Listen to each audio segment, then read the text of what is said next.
Hey y'all, it's Cream City Talk. I'm Ramona. I'm Kirill.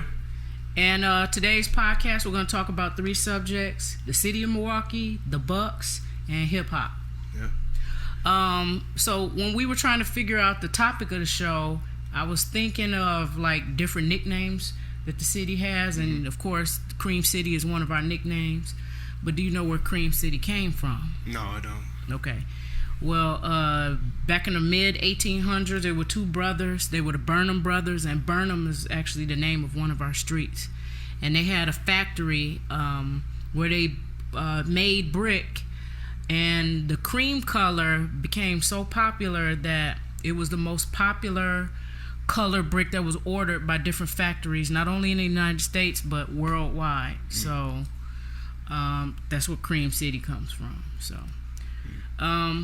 both of us were born and raised here in Milwaukee. So what opinions do you have about living in the city? I really like the city. Well, this was obviously it's the only city I ever lived in, so I'm gonna grow an attachment to it regardless. Right. But I think it's real mellow, and I think it's a good city for all ages of people.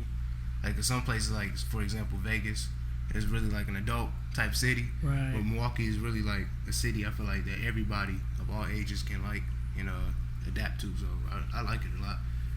Okay. Well, and I also like the fact that it's real like sports oriented and stuff like that. And real, right. I like that too. It's a sports town, stuff like that. So. Right. We got the Bucks here. We got the Brewers. We got Green Bay Packers is just like 2 hours north of here, but still. Admirals, right. And then we got Wave. big college. We got Marquette. Golden Eagles, we got it's big on sports. Sometimes Milwaukee gets a bad rap though. Like we were voted like one of the most dangerous cities for raising families, but I don't know. I think I'm not saying that I don't know. I just kind of disagree with some of the bad rap that we get because they look at numerical statistics and they look at certain areas and then they paint the whole city the same all color. cities got negative parts and stuff like that. That's why, I mean, all cities got it. So when I hear that, it's like, of course, like, whenever you have a place full of people, it's gonna be some crime and stuff like that. And right. If they really got a problem with how bad the city is as far as the crime and all that, then they should. Are they trying to make it better? Are they trying to do things to improve it, or are they just complaining? Right, and one of the things that I've been doing this summer is, because one thing a lot of young people, I'm a teacher in public school system and high school teacher, as a matter of fact, and I hear teenagers complaining all the time that there's nothing to do. So I was looking on those people that's stuck in some of the time. You're right, you got to get outside of your neighborhood. And there's actually plenty to do. The side of town that we live on, and we live near the lakefront, there are festivals going on all the time. And then I was even looking on a Facebook. I get like these announcements from Facebook with different events in the city. And you'd be amazed at the 10, 15, 20 events that take place in Milwaukee per day. Not per week or per month, but per day. I'm talking about family-oriented things like movies in the park. We have live music just about every day in Milwaukee in the summer. We have live music in different, Milwaukee is known as a beer town, so we have a lot of bars and taverns here. There's music performing. We have,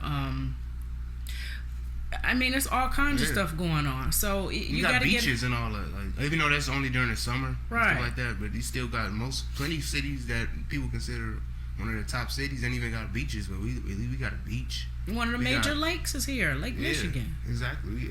I think some people be thinking that just because it's not a lot of like Milwaukee don't really be celebrated in the media and stuff like that they think it's not really nothing to do here and stuff like that. But right. I mean, I don't know. I don't know. Well, I don't know if you know this, but we have thousands of cities in the United States, and you know what number we are? Maybe like 30 or something like that. 30 or 31, 31st. Yeah. One of those. We used to be 17. We're bigger than Vegas, ain't we? We're bigger than Vegas. We're bigger than Atlanta. So, Yeah. But, with the different sports and the celebrities making things happen in here, Milwaukee's getting more and more on the map. one thing I noticed, there's this misconception from people who never been here before that it's not a diverse state, Wisconsin.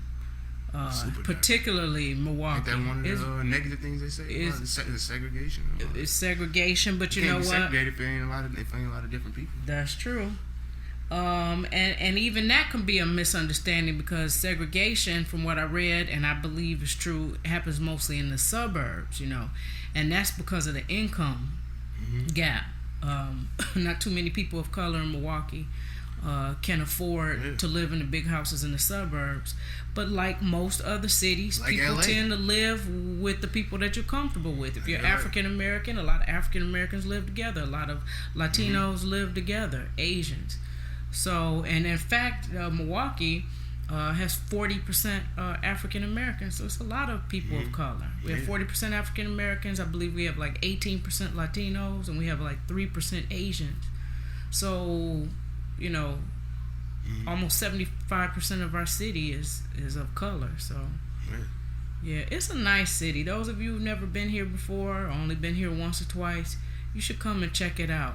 It's really fun in the summer, but it's stuff to do all year round. We have 4 true seasons. How you feel, I was gonna say, how you feel about the weather though? That's one of the main things that turn people off about Milwaukee. It depends on what you like. There are a lot of people who like to do winter activities. We had a friend who she was from California, Jessica. You know, a good friend of ours. She was from had lived in Hawaii and lived in California, and when she and her family moved back to Milwaukee, her husband is from Milwaukee. You know, they were going, she was so excited, they were going snowboarding, tobogganing, I mean, finding all kinds of winter activities. I mean, she knew more about winter activities than I did, and I've been here all my life. So it's things to do. I mean, if you can't take the cold, then maybe it's not the place for you. Because, again, we have a true fall. It's cool in the fall. We have a nice spring. And we have, you know, a hot summer. For example, today is over 90 degrees. So, yeah. Giannis on the break. To the rim! Push the foul! He's unstoppable! Be a special player. I mean, he's a kid, and he's going to do nothing but get better. To that Middleton for 3. Chris Middleton hits the three-pointer. Middleton, yes, in the face of Hernan Gomez. Chris.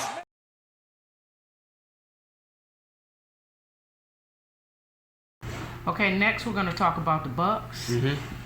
I know right now is off season, so let's just kind of review last season.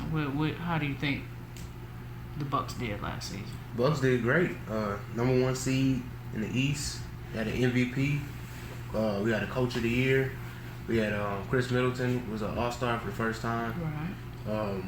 A lot of records were broken. I think we led the NBA in double-digit wins, which I think broke the record. I think we had over 40. I think half the games we played was blowout victories. So that was a record-breaking thing that we did. And then I think we only lost 2 games in a row, twice the entire season, including playoffs, right? No, we lost 4 in a row to Toronto. That's right. But during the regular season, I think we only did it twice. Yeah, we did it twice. But the messed up thing, and on top of that, we only lost twice to 2 teams out of every team that we played. Right, you know what teams? You know what teams they were? You don't remember? I don't remember. One of them was Oklahoma City, and the other one was the worst team in the NBA, the Phoenix Suns. Really? We lost both of our games. That's how it usually goes, too. We got swept by the worst team in the NBA and OKC. Wow. Okay. That OKC one was kind of that was an excuse because I think that was like the last game of the season, and to be honest, and they didn't even play. Oh yeah, that's true. So, I remember that. Yeah. So that kind of really don't matter. But we lost to Phoenix. That was sad. But other than that, though, we had a good season, good playoffs. Playoffs are super entertaining, especially against Boston. Exactly. Because nobody that went so different than what people expected. I didn't expect. To be honest, I kind of didn't think we was gonna win that series. So they won, but Boston won 1, and then we swept them right after that. It was over. they blew us out game 1. Sure did. And then we came back and blew them out. I think every game after that. Yeah. Oh my goodness. Made Kyrie Irving look horrible. Yes. They had nothing but we negative did. stuff to say Yes, about we him. did. Wow. Yeah. That. You know what? I've been a Bucks fan since I was a little girl, since the late '70s, and it seems like up until, well, even including now, it seems like we do very, very well, like every 20 years. Mm-hmm. You know, we had that splurge in the '80s with Bob Lanier and Marcus Johnson, Sidney Moncrief, Brian Winters, that whole crew. And then nothing really going on in the '90s. And then the early 2000s, we had Big Dog, Sam Cassell, Ray Allen, all of them. Mm-hmm. Then 20 years later, 2019, here we come with Giannis and them. I'm just praying that we don't have to wait another 2 decades before. But I don't know. What about these latest pickups we have? Wesley Matthews, that was a good pickup. Who else we get? Kyle Korver, Robin Lopez. I was going to say, though, like, you said it's been 20 years. It seems like every 20 years that we become a championship contender. That's what you mean? You're right. And it's like, at this point, we got to be a championship contender because now we probably got the best Buck of all time. Exactly, Cool. Including an outstanding coach, right? Because that's how you stay relevant. You got to make sure your star player is happy and want to stay there. As long as Giannis is here, we're going to be a championship contender. Right. Because they're going to do everything they can to surround him with championship players. And Exactly. stuff. Speaking of making him feel welcome and comfortable, 2 weeks ago the city threw a big, on July 14th, which happens to be Giannis Antetokounmpo Day, we threw a big MVP celebration at Fiserv Forum in the courtyard. It was huge. I mean, it looked like the whole city was out there. What did you think about him announcing to the crowd that after today, don't call me MVP again until I win MVP again? I like that, and that shows you that he don't what's the expression they use for like What, feel like take it for granted or no, like, you know, people be feeling a certain way in the moment.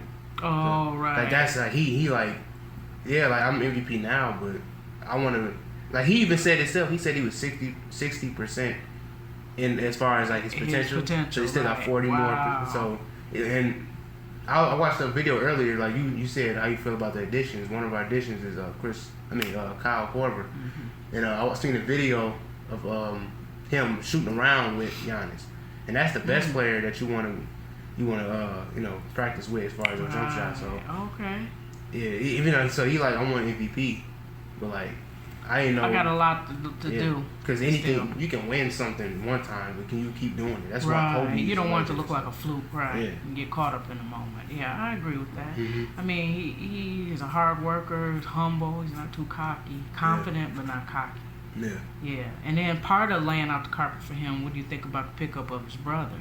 You think that was part of just making Giannis feel like he wants to stay here, or do you think they genuinely like his brother?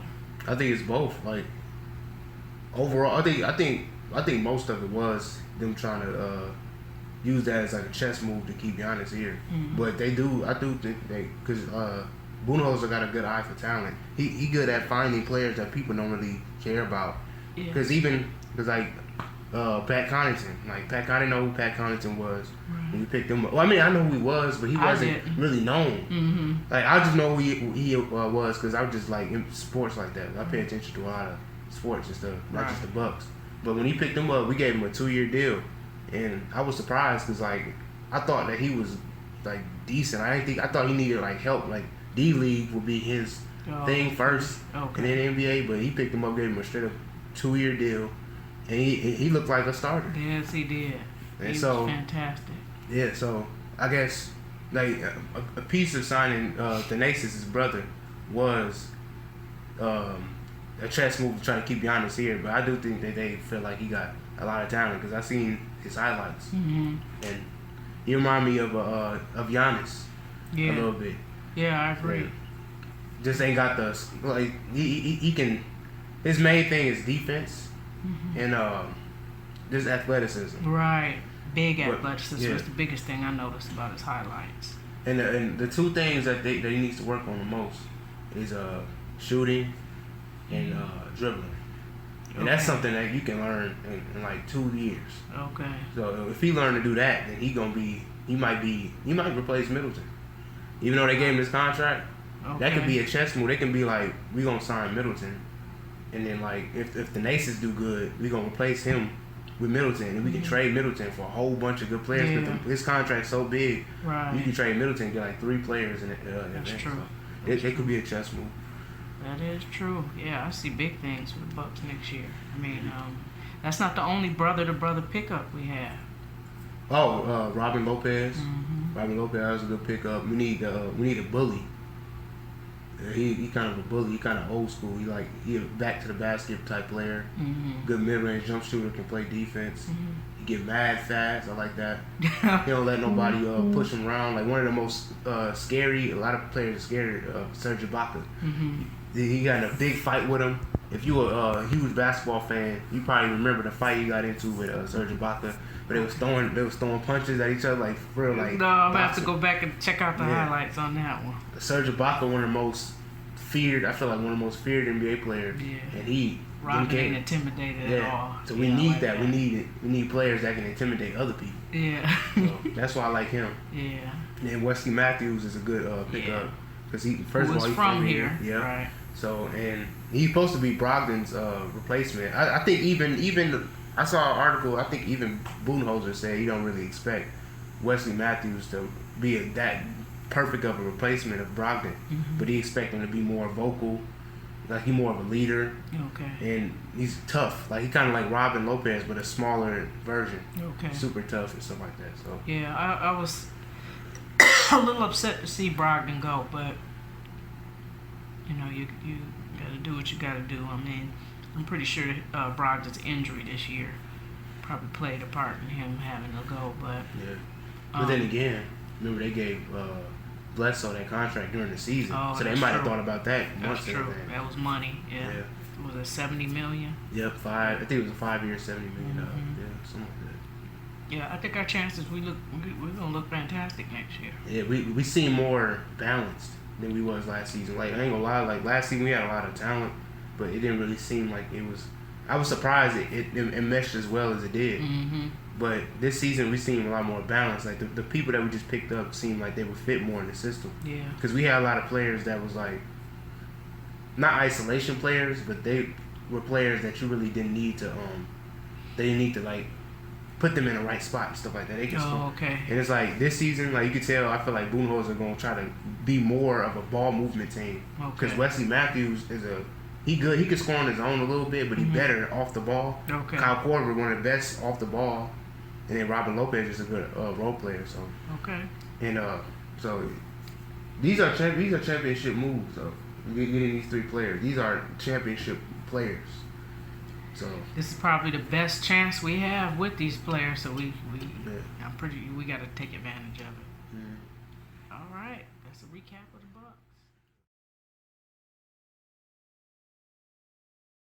I got loyalty, got royalty inside my DNA. If you looked at my life and see what I see. That's the sound of the beast. That's the sound of the police.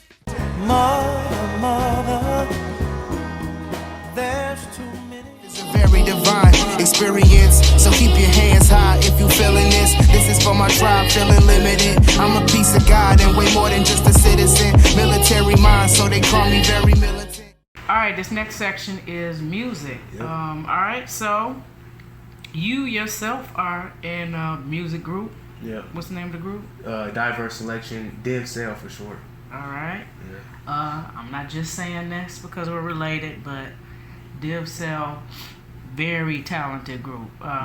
First of all, let's go back to the origin. Where'd you and your group members meet? How'd y'all hook up? We all went to the same school, Milwaukee School of Languages, and how we got into we all became friends through it's me and 2 of my friends, and we all became friends through music because we all are like into old school music, and we was almost like the only people in our grade that really knew about old school music. So we used to, one of my friends, like we Old school. What's your definition of old 90s, school? Okay. 90s music. Like one of my friends, we became friends because we both, well, I said both, we both knew about Illmatic, like Nas. Like we both, okay. like one of my friends was a big fan of a Nas and Illmatic and stuff, and I guess he ain't had nobody that could relate to him. Until Right. I was like, oh, I heard that too. I like that album. Oh, And we became okay. friends. And my other friend, we became friends through Big L. Okay. Big L. Who I had never heard of, but Big L was out when I was You was, younger, right? No, you was almost 30. He came out in like 90. His first hit song came out in no 95, wonder. I think. Okay, that makes sense. Yeah.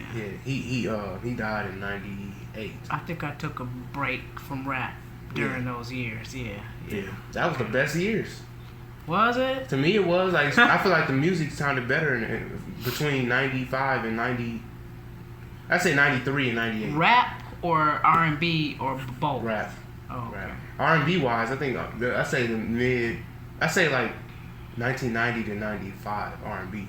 But as far as hip hop, I say 93. That was a 98. good time. I'll admit. Yeah. So we met through Big L, and the other one we met through Nas. Okay. And then this was like 8th grade. Senior year, we was like, since we already liked music and stuff like that, we just came up with the idea to create our own music. Okay. So we created a small group. We actually had more people. Now it was 3 at the time. We had like 5, and the group was called I forgot what it's called. It's called Various Perspectives. Oh yeah, I remember. Yeah. And then we used to we would go over each other's house on weekends. They would come over here, and then we would make music and stuff like that, put them on SoundCloud. And then as we kept doing it, like some people fell out, so then like it eventually just became us 3, and then we changed the name from Various Perspectives to Div Cell. Where'd that name Div Cell or Diverse Selection come from? It came from us being like, even though we all like are fans of hip hop, like we are somewhat different in personality wise, and our taste in hip hop is different. Like me, I like old school music, but I also like experimental music. You know what experimental is? Yeah. Experimental. And then one of the other members, he's like more of a fan of like the trap, like Right. super bassy, distorted beats and stuff. Right. And then the other one is like really like into boom bap and stuff like that. Okay. So we have different. We all like hip So hop. y'all diverse. Yeah. With your selection of music. And as a person, we a little different too. Okay. Very nice. Very nice. So Yeah. y'all check out Div Cell. Mm-hmm. Where can people hear your music? You can hear our music on SoundCloud, all streaming sites, web, Spotify, iTunes, YouTube. We got a YouTube page. We got to start putting more stuff out on YouTube. Our YouTube kind of not as much material as it should be. And then you can follow our Instagram is DivCell Worldwide. You can follow that too. Okay. So yeah, that's where on there we just promote upcoming videos and music and stuff like that. So. And what's nice about them is the 3 different styles that he just talked about: boom bap, trap, experimental. You can find a little bit of that in their variety of songs. So it's a little bit of something for everybody. And that's exactly why we came up with the idea, because we didn't want people to be bored with just, because when we first started, we rapped over a number of boom bap beats. Because one of my members didn't really, when we started, he never really dropped a song. He didn't drop a song until like a year after we became a group. Right. So we was just doing boom bap. So we was like, the reason why we changed it to Div Cell, Diverse Selection, because we was like, we don't want, because a lot of people will come to us and say, well, y'all don't do nothing but boom bap. Yeah. So then we was like, okay, you can be boom bap, I'll be experimental, and you can be trap. But you are on songs together many times. Yeah. So it's not like you do all the experimental by Nope. yourself. They're on songs together in these Yep. different styles. That's why I think it's interesting. Yep. Okay. Yeah. Cool. All right. So who are some of your favorite artists out there? My favorite artists are Kendrick, J. Cole, Isaiah Rashad, Joey Badass, and Freddie Gibbs. Those are my favorite. I like them a lot because they kind of remind me of old school artists, but they got a little bit of new style in them. And on top of that, I like them. They actually have a message. Like a lot of rappers nowadays, they just rapping about materialism and all that and killing and women and stuff. But these rappers actually got a message, which is what I try to do. I always try to put a message in my music. Right. So they the reason why I rap the way I rap and rap about the stuff I rap about. So those are my favorite artists. Yeah. Okay. I would say when it comes to rap, hip hop, most of your list is probably my favorites too. Kendrick, J. Cole, Logic. I just found out about Freddie Gibbs, and I like him. Yeah. J. Cole, yeah, I like them. I also am a big R&B fan. Yeah. Lately, and I think this is something that people like my age in their 40s kind of go through, listening to the stuff that you grew up with, like the stuff that my mother used to play that I didn't really appreciate until now. So lately, I've been working out listening to funk, like Maze, Frankie Beverly and Maze, Marvin Gaye, Parliament. I always listen to Parliament. And then, you know, of course, I got my old school favorites, Nas, Eric B. and Rakim. You have a favorite KRS album? One. Favorite album of all time? That's a good question. Mary J. Blige seemed like it would be My Life. My Life is like definitely one of them. Lauryn Hill, Miseducation. Yeah, Miseducation of Lauryn Hill. I used to be a big fan of R. Kelly back in the day. Not even just because of, like, the personal stuff, but his music now is not good. His music ain't been good in over a decade. Right. He ain't been writing over a decade either mentally, so. But I would say some of my favorite, Sade is one of my favorite artists. Aaliyah. Solange. More Solange. I'm more of a Solange person than Beyonce. Solange is more my style. She's more neo-soul. I like neo-soul. Erykah Badu, of course. Erykah Badu is one of my all-time favorites. Alicia Keys grew on me later. I have to admit, she grew on me later. You like her early stuff? I liked her early stuff later for some reason, like Diary with Tony, and You Don't Know My Name. You know, with Kanye made that beat. That's another one. I forgot. Who? Kanye West. That's another one of my favorites. He's one of my favorite all time. He's to me, he's a fantastic producer. No, his older rapping was better. Was it? His producing back in the day and today, I think is good. Okay. Because he still produces a lot of music now. Yeah. It's good, but his rapping is not good no more. But he's one of my favorite all time. Like, I told you who my favorite now, all time. He in my top 5. Rappers, producers, musicians? Who? Producers and rappers. Kanye is my favorite all time. I just told you my favorite now. I admit. Because I didn't learn later all the stuff that he was responsible for or he was behind. I was like, what? He was behind a lot. The dude that Freddie Gibb is working with now. Madlib. Yeah, Madlib. Real nice. I told you about Jay Dilla. I don't think you heard his stuff. He produced. Is that the one Erykah Badu? Who's her? Yeah. Didn't you know? He produced that. Yeah. Yeah. He passed away. Yeah. A decade ago, but he is considered one of the best producers of all time. Of course, I think Timbaland is one of the best ones to me. Pharrell. Pharrell, yeah. Everything he touched. DJ Premier. Yeah.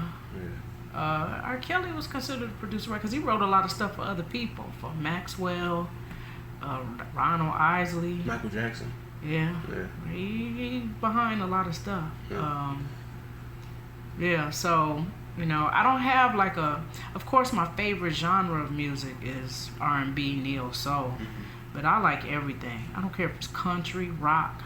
When I grew up in the 80s, so rock, especially soft alternative rock, was real big. So that's the type of sound I'm trying to get incorporated in my music. Yeah. Because I also make beats too, and one of my beats is very rock influenced. Yes. So y'all be trying to hear, ain't nobody hear it yet, though. Y'all gonna hear it soon. Well, some of my favorite rock bands coming up were Foreigner,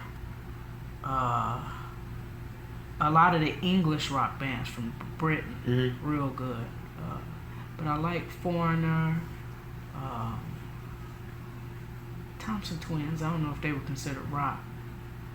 Duran Duran. Motley Crue had some pretty decent stuff. I mean, I just, I have a lot of background in listening to different genres. And to me, if it has a nice beat and the lyrics are nice, I'm good. I don't care who the artist is, what the genre is. But it's hard when people ask me who is my favorite, my all-time favorite. I can't.